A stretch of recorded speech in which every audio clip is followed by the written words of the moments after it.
नमस्कार दोस्तों।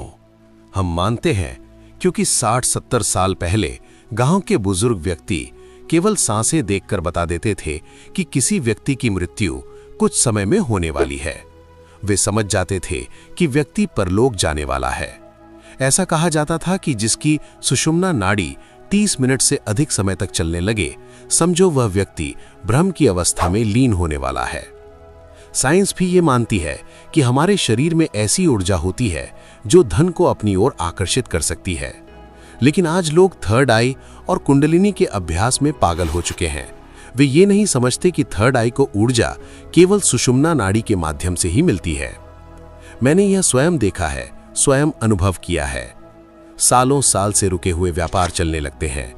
जब ये ऊर्जा आपके अंदर बनती है तो पूरे यूनिवर्स की ऊर्जा को समेटकर ये नाड़ी आपके शरीर में भर जाती है। आपकी सांसें बदल जाती हैं और पूरा जीवन चुटकियों में पलट जाता है। मैं ये अनुभव सबको करा सकता हूँ। अभी इसी समय 1 मिनट की झलक भी दिखा सकता हूँ। नमस्कार दोस्तों, आज हम सुषुम्ना नाड़ी के बारे में बात करेंगे। हमारे शरीर में 72,000 नाड़ियां फैली हुई हैं, लेकिन इन सभी नाड़ियों का आधार सुषुम्ना नाड़ी ही है। पूरे शरीर की ऊर्जा इसी नाड़ी में स्थित होती है।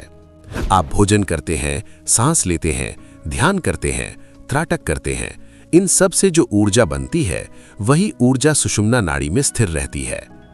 मैं आपको साफ बता देता हूं, जो व्यक्ति अपनी रीढ़ की हड्डी को सीधा नहीं रखता, उसकी सुषुम्ना नाड़ी कभी जागृत नहीं हो सकती।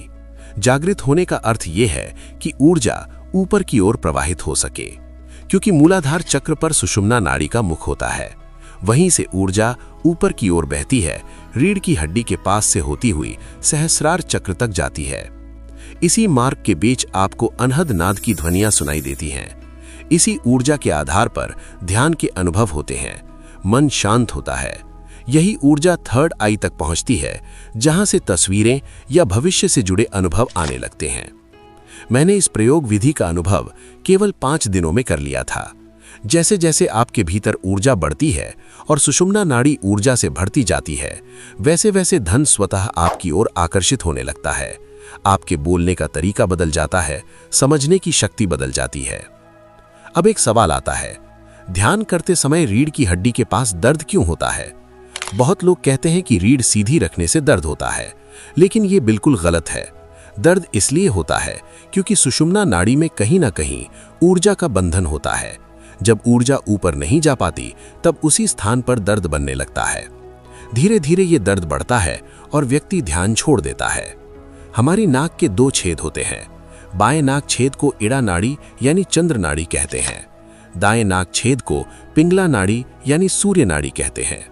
ये दोनों नाड़ियां मूलाधार चक्र के पास मिलती हैं और वहीं से सुषुम्ना नाड़ी की शुरुआत होती है। सुषुम्ना नाड़ी मूलाधार से लेकर सिर के अंतिम हिस्से यानी सहस्रार चक्र तक जाती है और रीढ़ की हड्डी के पास से गुजरती है। इड़ा और पिंगला नाड़ी में श्वास चलता है, जबकि सुषुम्ना नाड़ी में शरीर की ऊर्जा प्रवाहित होती है। ये ऊर्जा तरल रूप में होती है। व्यक्ति के जीवन पर सबसे अधिक प्रभाव इसी नाड़ी का पड़ता है। अगर आप आध्यात्म में जाना चाहते हैं, कुंडलिनी जागृत करना चाहते हैं, थर्ड आई के अनुभव चाहते हैं, तो आपको सुषुम्ना नाड़ी के साथ जुड़ना ही होगा। यही पूरी साधना की नींव है। जब आपकी दोनों नासिका छिद्रों से बराबर श्वास चलने लगे, तो समझिए सुषुम्ना नाड़ी सक्रिय हो रही है। ये समय काम करने का नहीं होता, सोचने का नहीं होता। ये समय होता है शांत रहने और ध्यान करने का। इसीलिए अनुलोम विलोम कराया जाता है, ताकि सुषुम्ना नाड़ी हल्की सी सक्रिय हो सके और मन और शरीर शांत हो जाए। अब आइए ध्यान की प्रक्रिया शुरू करते हैं। ध्यान विधि। धीरे धीरे अपनी दोनों आंखें बंद कर लीजिए। अपने शरीर को पूरी तरह ढीला छोड़ दीजिए। आप ये ध्यान बैठकर या लेटकर कर सकते हैं।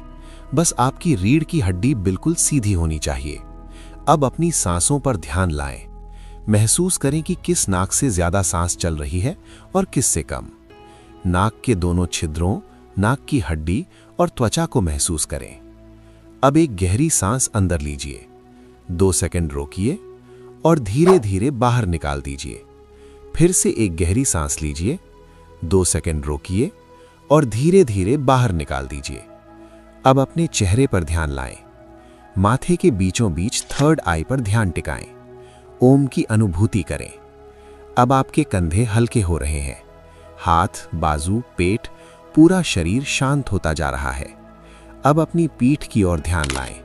रीढ़ की हड्डी के निचले हिस्से पर ध्यान टिकाएं, जहां बेल्ट बांधते हैं। महसूस करें कि ऊर्जा वहां इकट्ठा हो रही है। एक गहरी सांस लें। रीढ़ के निचले हिस्से को महसूस करें और सांस बाहर छोड़ दें। अब पूरी रीढ़ की हड्डी को भीतर से महसूस करें। अब ध्यान सिर के ऊपरी हिस्से सहस्त्रार चक्र पर ले आएं। महसूस करें कि ऊर्जा ऊपर की ओर खिंच रही है।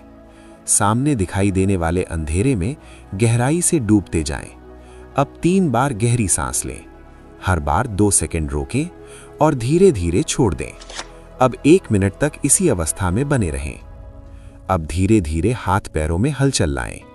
हाथों को आंखों पर रखें और धीरे धीरे आंखें खोल लें।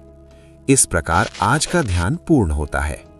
जो भी अनुभव हुआ हो, हमें कमेंट बॉक्स में जरूर बताइए। धन्यवाद।